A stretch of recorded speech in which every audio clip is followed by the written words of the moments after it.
Bonjour les amis, avec grand plaisir j'enregistre encore une émission aujourd'hui où nous allons parler des oins de l'esprit, ceux que les témoins de Jéhovah enseignent qui vont aller au ciel pour régner avec le Christ.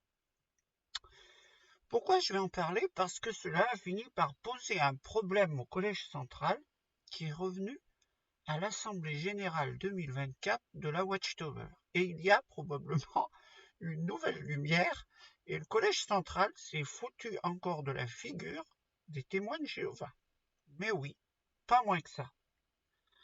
Avant de commencer, bien sûr, je vais essayer d'expliquer à quelqu'un qui regarderait cette vidéo et qui est non témoin de Jéhovah exactement de quoi l'on va parler.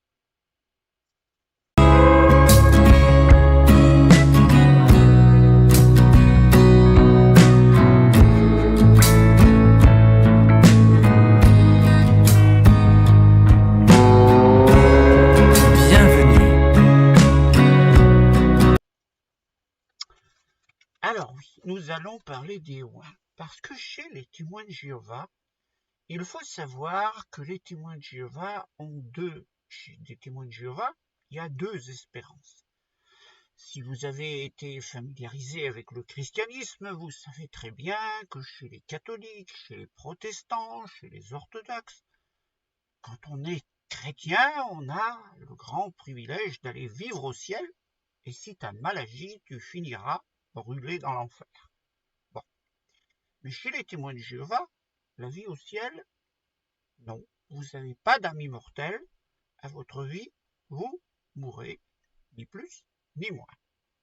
À partir de là, vous avez droit à la résurrection, à condition que vous n'ayez pas été apostat. Parce que si vous êtes apostat, vous êtes condamné à ce qu'ils appellent la géhenne, c'est-à-dire une personne comme moi ira dans la destruction éternelle dans laquelle elle ne se relèvera pas.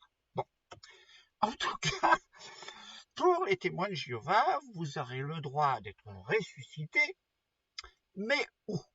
Eh bien, pour 144 000 personnes, ils seront ressuscités dans le ciel.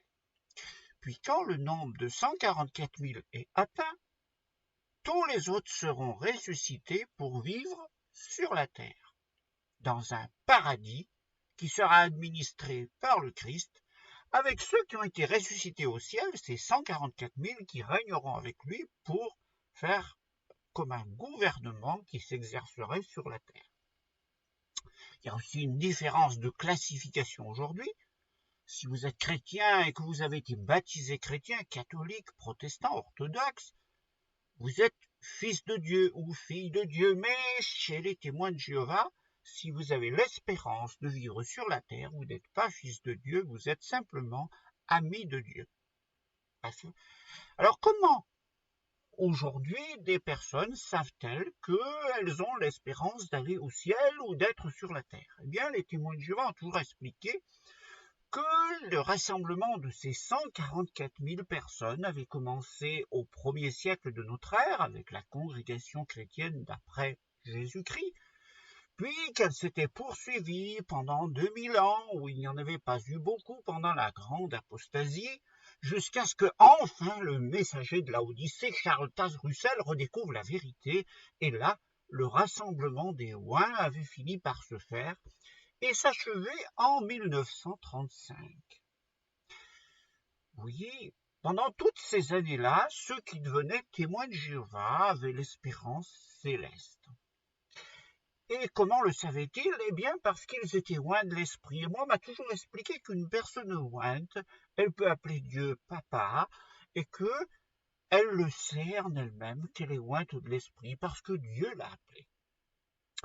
Depuis 1935, il n'y avait plus, il n'y avait plus d'onction de l'esprit.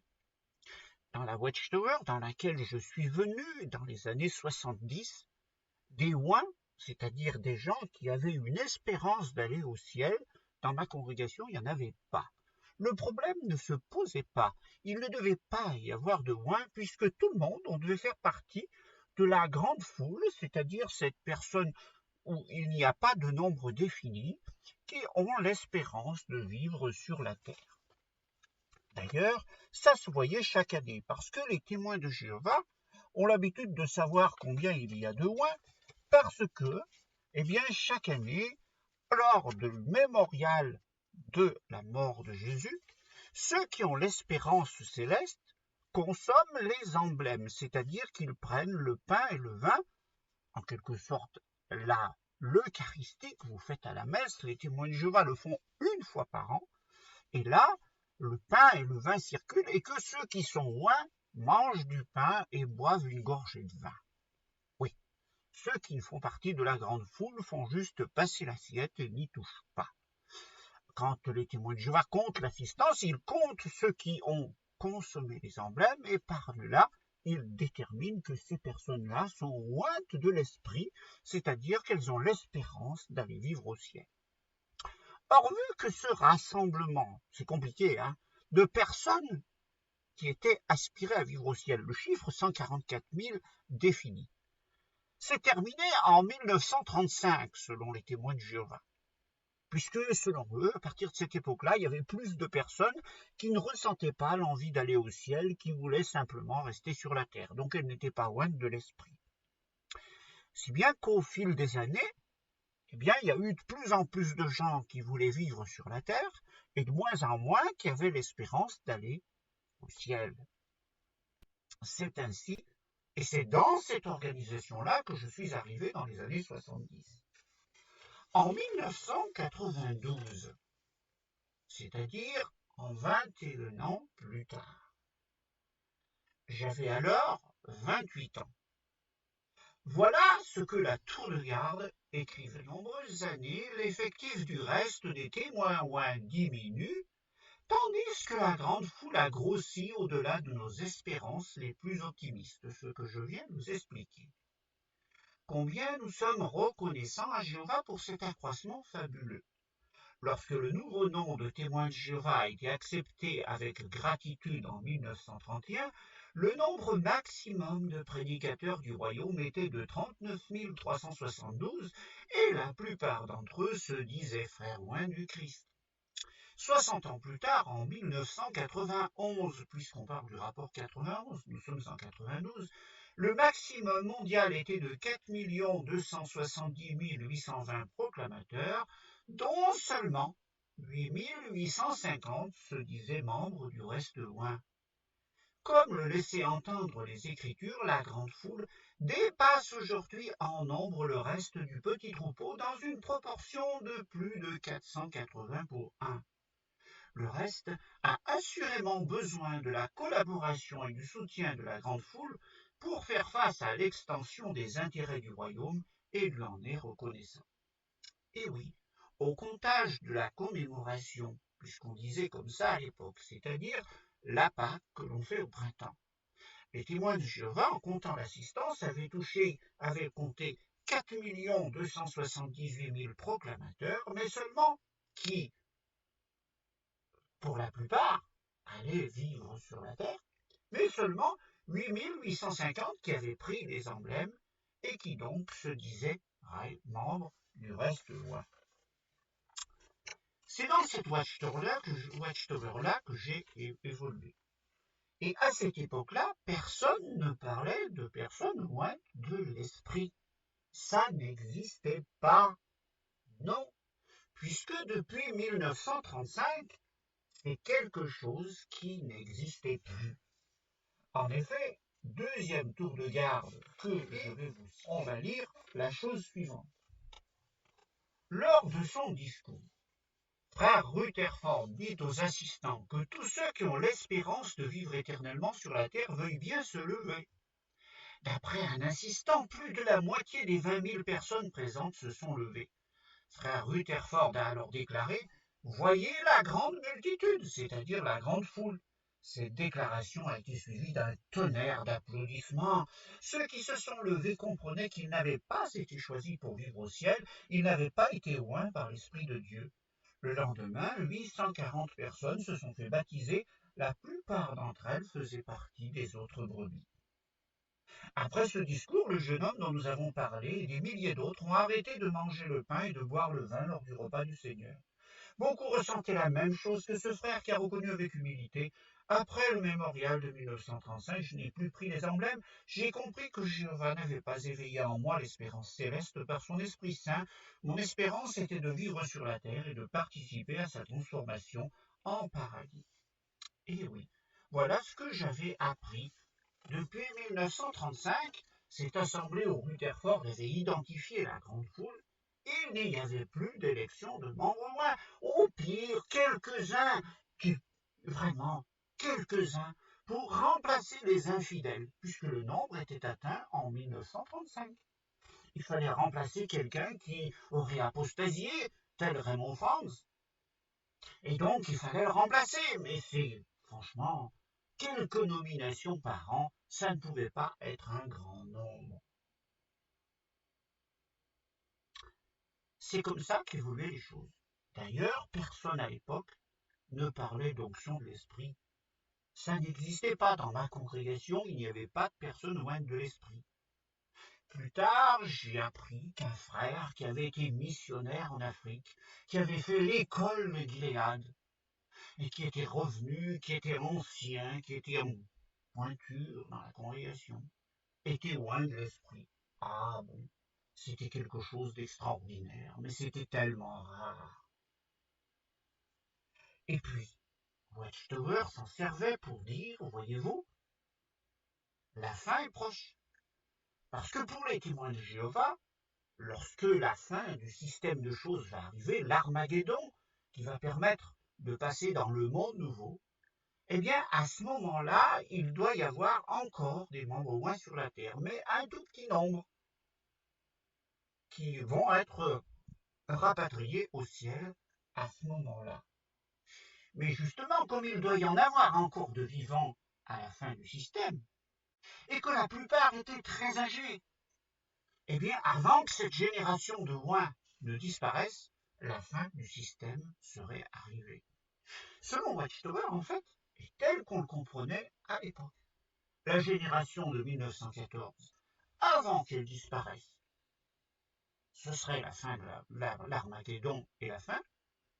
Et avant que tous les oins, qui avaient tous 80, 90 ans, soient morts, on rentrerait dans le monde nouveau. Et c'est pour ça qu'à l'époque, eh bien, personne, absolument personne, ne se déclarait loin de l'esprit. Tout le monde faisait partie des membres de la grande foule. Et tout fonctionnait bien. Et oui. Mais voilà, les prévisions de la Watchtower sont devenues fausses. Et à partir des années 90, au moment où la génération de 14 commence à s'effondrer et à disparaître, la pauvre Watchtower va une autre génération qui commence à monter. C'est celle du reste loin. Car chaque année qui passe à partir des années 90, le nombre des oins réaugmente. Pauvre collège central. Au plus sa génération fichait le camp de 14, au plus l'autre qu'il aurait pensé qui allait s'effondrer aussi, puisque le reste loin devait disparaître avant qu'ils aient tous disparu. C'était la grande tribulation. Voilà que ce reste loin était en train d'augmenter. Pauvre membre du collège central, empêtré dans un sale problème. Car ce qui devait arriver ne devait pas arriver. Et dans les années 2000, le nombre explose. Car de 8800 en début 91, on passe à plus de 20 000 dans les années 2000. Il est fort amusant de constater qu'au plus la génération de 1914 s'est effondrée, au plus la courbe des membres oints a monté. Les deux courbes se sont croisées. Mais oui, qu'est-ce qui se passait dans la tête? Oh, c'est pas difficile à comprendre. C'est pas difficile. Quand des témoins de Jéhovah ont commencé à voir que les prévisions de la Watchtower étaient fausses, certains se sont dit, puisque pour aller au ciel, il faut que je prenne les emblèmes, ben moi je vais les prendre. Et c'est pour ça que le nombre a augmenté. Tous ceux qui prennent les emblèmes sont des gens, j'en suis persuadé, qui ne croient plus aux enseignements de Watchtower. Tout simplement. En tout cas, cela a posé un sérieux problème aux membres du Collège central, qui avaient fait une explication et puis qui la voyaient partir complètement en biais pour donner tout à fait autre chose. En plus, elle qui voulait se servir de ça pour dire que la fin du système était proche, voilà que sa génération de 14 s'effondrait, mais que celle des membres ouins s'effondrait aussi. Alors, dans une autre tour de garde, eh bien, la question a été abordée. Le collège central s'exprime. Mais cela fait plusieurs années qu'il augmente le nombre de gens qui prennent les emblèmes au mémorial.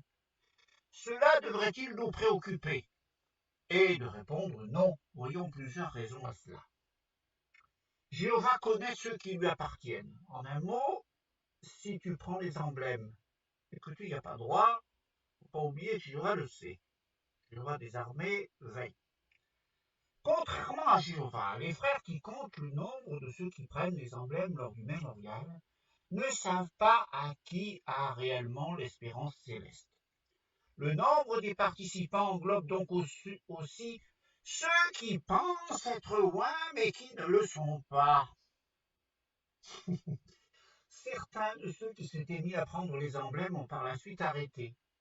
D'autres ont peut-être des troubles psychiques ou affectifs qui les amènent à croire qu'ils régneront avec Christ dans le ciel. À l'évidence, nous ne pouvons pas savoir exactement combien d'oints il reste sur la terre. Et d'ajouter, il y aura des oints dans de nombreux endroits de la terre quand Jésus viendra pour les rassembler au ciel.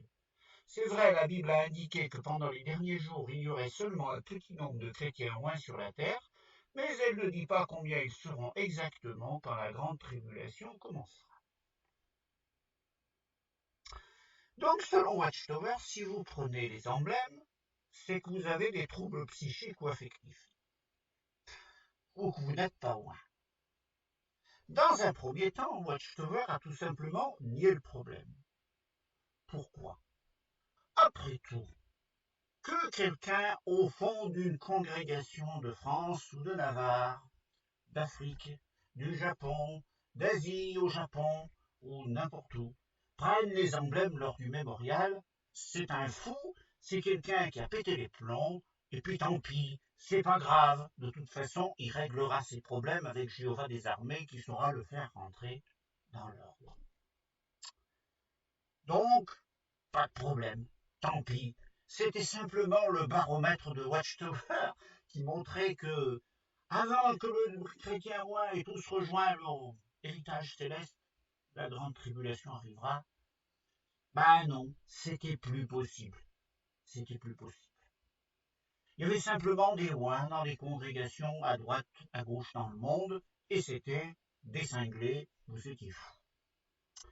Sauf que cette contagion, elle a gagné les autres sphères de Watchtower. Et oui, vous savez, dans ces familles où l'on commence à être témoin de Jéhovah de génération en génération, et puis le dernier fiston, oh, qu'il est bien dans la vérité. Ah, mais celui-là, c'est un garçon modèle qui applique bien les principes bibliques, qui répond bien à la salle, qui a toujours les cheveux courts et bien coiffés, qui met toujours la cravate et le complet veston. Oui, c'est vrai, il faut pas le dire parce que cette famille, elle est très bien cotée dans la congrégation. Ça s'est fait secrètement, il a fait des études universitaires, mais il n'a pas adhéré aux idées de l'évolution, il est resté fidèle à Jéhovah et il a entrepris le service à plein temps. Et il est devenu ancien de la congrégation, mieux, il envisage le service au Bethel. Oh, mais vous, mes chers ses parents, vous vous rendez pas compte à quel point vous avez un fils, il est extraordinaire.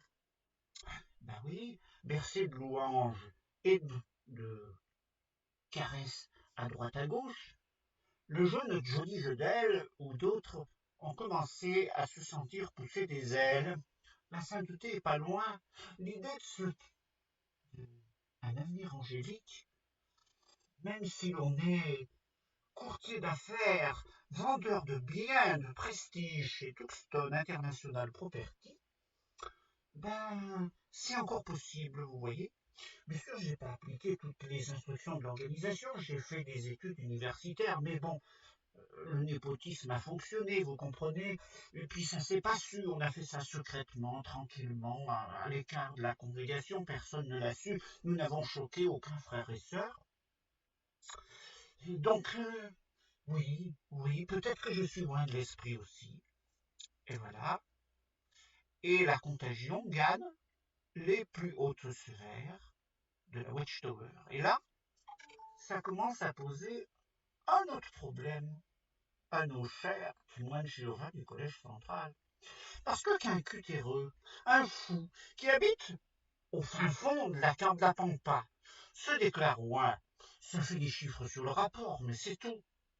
Mais quand cette maladie de la ouinite prend des proportions au point de toucher des jeunes quarantenaires ou jeunes cinquantenaires de la Watchtower aujourd'hui, ça commence à poser un sérieux problème, car un fou qui était bien coté jusque-là, ben ça pose un problème.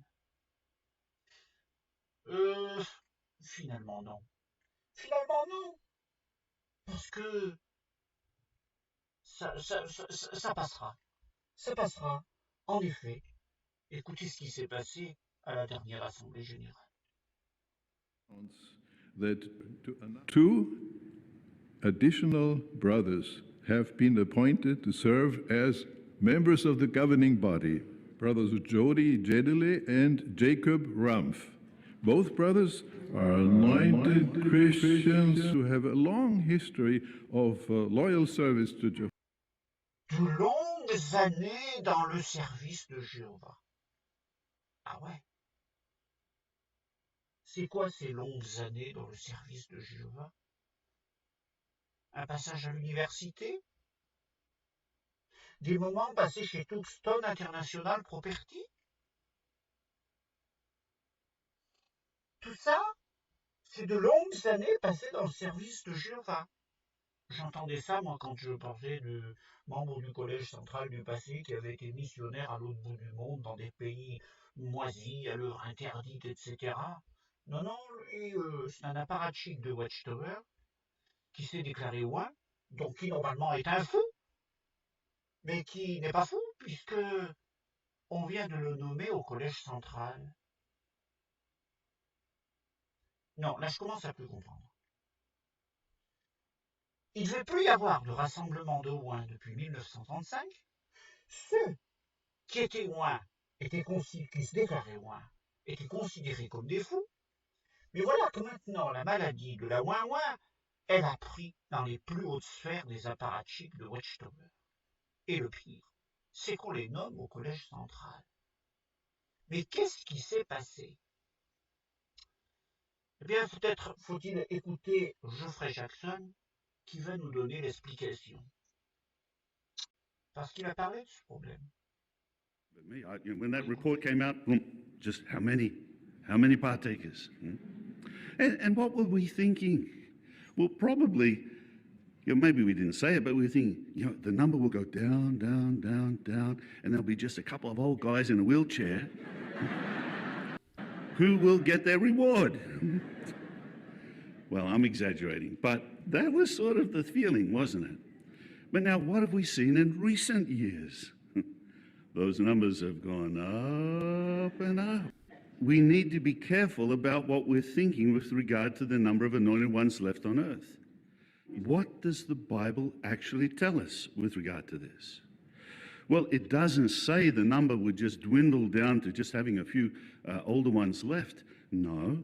The great crowd of other sheep will be judged on the basis of how they deal with Christ's brothers. So that means the faithful and discreet slave, as well as all the anointed throughout the earth, will continue to be active in doing the work and wanting and needing your support, right up until the time that suddenly they will be reassigned.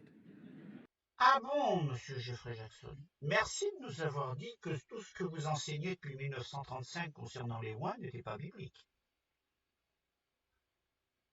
Donc tout ce que j'ai expliqué avant, sur le fait que les rois étaient rassemblés jusqu'en 1935 et qu'après il n'y en avait plus, et que tout remplacement de rois était quelque chose de tout à fait anecdotique.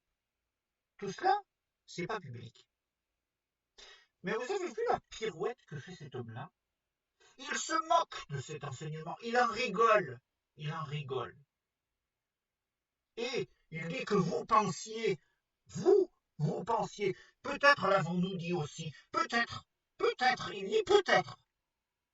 Alors qu'ils l'ont dit, c'est pas peut-être, ils l'ont dit. Mais vous avez vu la pirouette qu'il a fait? Avec humour. Il balaye tout l'enseignement qu'il a montré depuis bientôt, à 11 ans près, on est en 1935.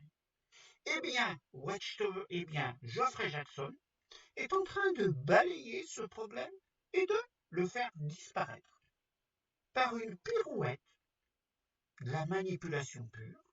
Si vous êtes à croire à ces choses-là, c'est que vous êtes quelqu'un qui est idiot. Et nous l'avons enseigné, peut-être. Vous avez vu la manipulation? Et donc tout ce qu'il a dit avant, c'est tout ce que Watchtower a donc dit depuis 1935 concernant les Ouins, était tout simplement pas biblique. Merci de nous l'avoir dit. Mais c'est incroyable ce que ce mec arrive à faire. Donc maintenant, avec cette nouvelle explication, on peut faire rentrer des Ouins, il peut y en avoir tout plein partout, et vous allez voir, le nombre des Ouins va exploser. Il va y en avoir de partout. Et face à ça, je peux vous dire qu'il y a deux choses qui vont probablement changer dans Watchtower à l'avenir. C'est que déjà cette explication de Wayne qui venait de 1935 et le remplacement anecdotique qu'il pouvait y avoir n'existe plus. Dorénavant, il peut donc y avoir des Wayne, beaucoup de Wayne encore. Et croyez-moi, le nombre va augmenter. Mais la deuxième chose qui va changer, c'est qu'avec l'arrivée de tous ces jeunes diplômés, hyper diplômés, diplômés en commerce, diplômés en études supérieures, docteur en sciences économiques pour celui qui s'est installé en Irlande. Je ne sais pas s'il est moins, mais ça ne m'étonnerait pas. En tout cas, l'histoire selon laquelle il ne faut pas faire de hautes études, c'est probablement terminé avant rapidement. Car Watchtower ne pourra pas cacher à ses adeptes que ceux qui mettent aux plus hautes responsabilités dans l'organisation sont maintenant des diplômés universitaires qui ne mènent pas une vie modeste, mais sont bien impliqués dans les affaires du monde. Comment Watchtower pourra-t-elle continuer de l'interdire à ses adeptes? Aujourd'hui, ça se fait dans certaines familles, de toute évidence, en camouflant les choses. Mais tôt ou tard, ça va exploser à la figure de Watchtower. Et les jeunes qui ont pris la main sur le collège central ne maintiendront pas cet enseignement stupide qui vient des anciens témoins de Jéhovah. Ceci va sauter.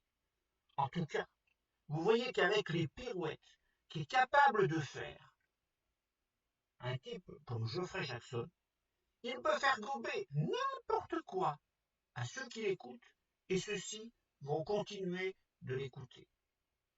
Donc des rois, il y en aura de plus en plus.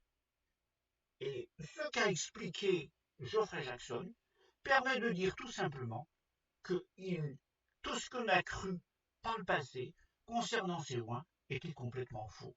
Et c'est encore tout un pan de Watchtower qui disparaît, qui n'est plus le même, qui a complètement été modifié et qui se change par les pirouettes de Geoffrey Jackson. Moi, je le trouve incroyable, le type. Incroyable comme il arrive à passez-moi l'expression, entuber le monde, tranquillement, en rigolant, et la chose, elle passe. Oui, c'est comme ça chez les témoins de Jéhovah aujourd'hui. On est capable de faire gober absolument n'importe quoi, et ça passe très bien. Alors, ne tendez-vous, dans les années à venir, à voir de plus en plus de rois qui viennent, qui sont chez les témoins de Jéhovah. Et oui, la Watchtower que nous connaissions n'existe plus. Je vous souhaite une bonne semaine. Mais avant de terminer cette vidéo, je voulais vous faire deux petits commentaires. Premièrement, je remercie tous ceux qui ont été lundi dernier sur la chaîne de Lazare, où l'on a parlé de la lettre à Hitler. Et sachez que mardi prochain, un nouveau direct où je serai également invité dans l'émission, mais pas seulement moi, on va inviter une jeune femme qui a été subi des sévices sexuels chez les témoins de Jéhovah, qui va nous raconter son passage chez les témoins de Jéhovah. On va aborder tout le problème de la moralité chez les témoins de Jéhovah, les interdits et tous ces problèmes de moralité qui affectent tant les témoins de Jéhovah. Ce sera mardi prochain. Alors retenez votre soirée et on essaiera de faire encore une bonne émission mardi soir en direct. Et avant de terminer, je voulais répondre, je dirais, à deux commentaires qui viennent de mes vidéos d'avant, celles que j'avais fait sur l'évolution ou la création. La plupart des commentaires ont été bien, ils ont été sympas. Il y a quelques personnes qui se sont senties attaquées. Et je ne veux pas répondre à tous les commentaires, je ne veux pas rentrer dans les considérations soi-disant scientifiques. Je vais simplement répondre à deux commentaires que visiblement les gens n'ont pas compris ou ce commentaire est pour moi particulièrement stupide. Je vais m'expliquer. Alors je cite pas le nom de qui l'a fait, mais je vous cite ce qui est dit. Nier l'existence de Dieu à partir d'un simple film, il faut le faire. Beaucoup de respect pour tes nouvelles convictions qui me semblent plus personnelles que basées sur des faits solides. Autant tes précédentes vidéos sont basées sur tes faits démontrables, autant ici je t'ai trouvé plutôt replié sur toi-même sans évidence. Je m'attendais à mieux, ne m'en veux pas s'il te plaît d'homme. Être libre, ce n'est pas pouvoir faire ce que l'on veut, mais c'est vouloir faire ce que l'on peut, ça dit tout. Bon, ok. Alors, nier l'existence de Dieu à partir d'un simple film, qui vous a dit que je niais l'existence de Dieu? Parce que je crois à ce qu'enseignent les scientifiques, c'est-à-dire que nous avons une origine identique à celle des grands singes, ça nie l'existence de Dieu pour vous. Oui, je nie l'existence du Dieu de la Bible. Mais je ne nie pas l'existence de Dieu. Je ne suis pas une incroyante, contrairement à ce que vous pensez. Ensuite, vous me dites à partir d'un simple film. Non, c'est pas à partir d'un simple film. Je vous ai dit qu'au bout de 10 ans d'évolution de mes croyances, j'ai pu regarder un film qui m'a éclairé sur la question. J'étais bien consciente qu'il y avait un problème depuis de nombreuses années, mais je n'arrivais pas à faire le tri dans ma tête. Ce film m'a simplement éclairé. Ensuite, basé sur des faits solides, qu'est-ce qui est basé sur des faits solides? La création, basée sur des faits solides? Écoutez, je n'y arrive pas à y croire. Si vous parlez du récit de la création, vous devez aussi parler du déluge, parce que vous y croyez aussi. Mais comment pouvez-vous m'expliquer que le déluge a passé, et que, puisque Noé a protégé la vie animale, il n'a pas protégé la vie végétale? On ne voit pas comment il l'aurait fait. Imaginez toute la végétation qui a passé un an sous l'eau. Essayez de prendre des graines, de les mettre un an sous l'eau. Essayez de prendre un morceau de pelouse, de l'herbe, tiens, vous le mettez un an sous l'eau, vous le ressortez après, vous essayez de le planter, vous allez voir ce qu'il en reste. Rien. Donc, même s'il avait protégé la vie animale, la vie végétale aurait probablement disparu. Surtout qu'il y avait mélange d'eau salée et d'eau douce. Et vous imaginez l'incidence de l'eau salée sur la végétation qui n'aime pas ça. Donc, le déluge est à proprement parler impossible. Donc, me dire, avec simplement de la réflexion, vous savez que ce n'est pas possible. Alors, me parler de faits solides pour parler de la Bible, je ne sais pas comment vous faites. Deuxième commentaire. Celui-là, il est carrément incisif. Il est carrément incisif sur moi. Ce commentaire dit: c'est tellement plus facile et jouissif de se dire qu'il n'y a pas de Dieu à qui l'on devrait rendre des comptes et de pouvoir faire tout ce qu'on veut dans la vie, baise, alcool, adultère, LGBT et j'en passe et les meilleurs. Perso, je pense que l'existence d'un Dieu est possible, mais croire à tout ce que la science raconte, c'est ignorer le dossier peu connu du grand public qui est la fraude scientifique. Il y a quelques scientifiques qui ont été radiés de ce concile pour avoir découvert des choses qui prouveraient la véracité du récit biblique. Enfin bon, il doit y avoir une vérité quelque part à suivre. Alors, il n'y a que la dernière phrase qui est juste dans ce commentaire. Enfin bon, il doit y avoir une vérité quelque part. Oui, il y a une vérité quelque part. Mais vous dites, plus facile et plus jouissif de se dire qu'il n'y a pas de Dieu à qui l'on devrait rendre des comptes, de pouvoir faire tout ce qu'on veut dans la vie, baise, alcool, adultère, LGBT, etc. Ah bon? Donc vous croyez à ce Dieu qui est sans arrêt en train de vous regarder dans ce que vous faites. Ben, écoutez, si vous pensez que quand vous faites l'amour, vous avez l'univers entier qui vous regarde, c'est-à-dire Dieu, Jésus-Christ, tous les anges qui existent, puis Satan, les démons, tout le monde est en train de vous regarder, essayez de vous cacher un peu plus, hein, puisque vous pensez que Dieu c'est tout ce qu'on fait, donc c'est qu'il vous regarde. Si vous pensez que Satan vous pousse à faire des trucs, c'est qu'aussi Satan vous regarde dans votre liste que vous êtes en train de faire pour essayer de vous pousser à faire des pratiques qui ne sont pas bonnes. Donc en fait, votre Dieu, c'est le plus grand voyeur de tous les temps. Il passe son temps à épier ce que font les gens dans leur lit depuis toujours et depuis tout le temps et tous les jours. Il regarde ce que font les gens pour les condamner à l'enfer ou les tuer à Armageddon. Alors je vous dis simplement, quand vous faites l'amour, faites attention parce que vous avez tout l'univers qui vous regarde. Je ne sais pas si vous avez encore envie de le faire dans ces conditions-là. Je sais pas, je vous pose la question.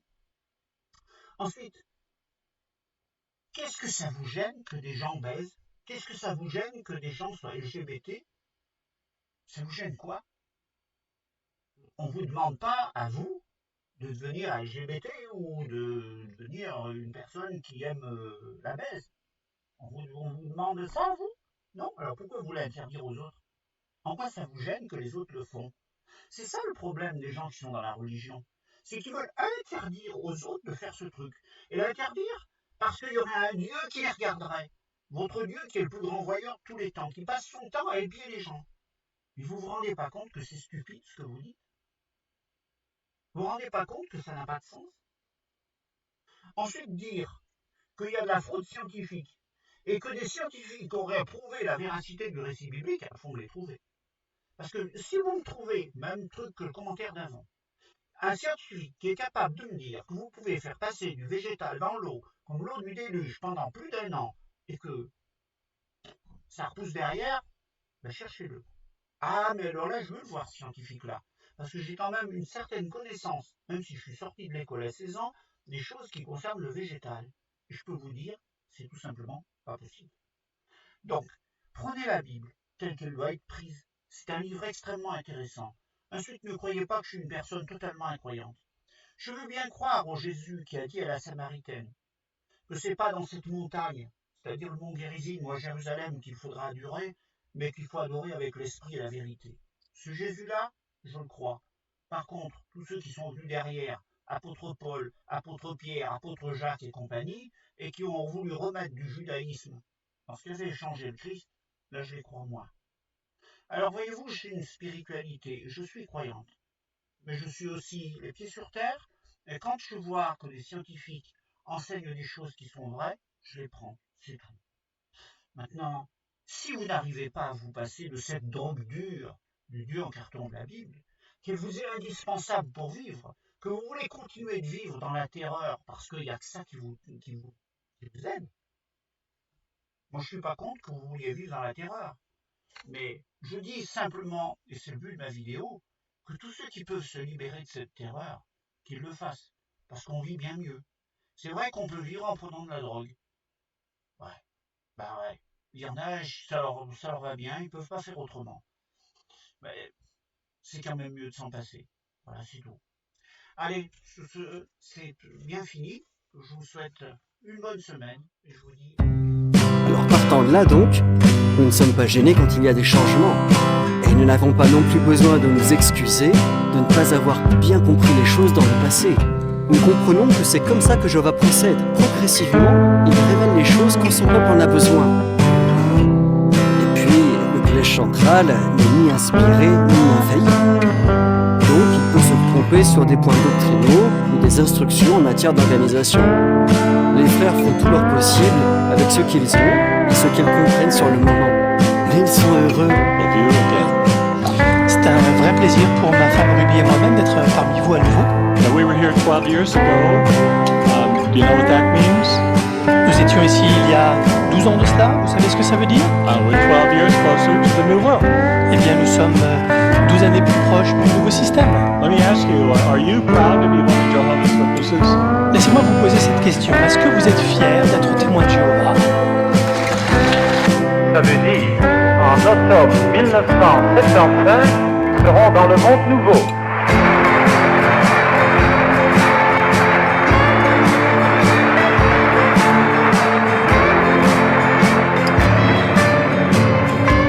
Nous ne connaissons pas le jour et l'heure d'Armageddon. Nous ne savons pas dire quand il va commencer, mais nous savons dire une chose.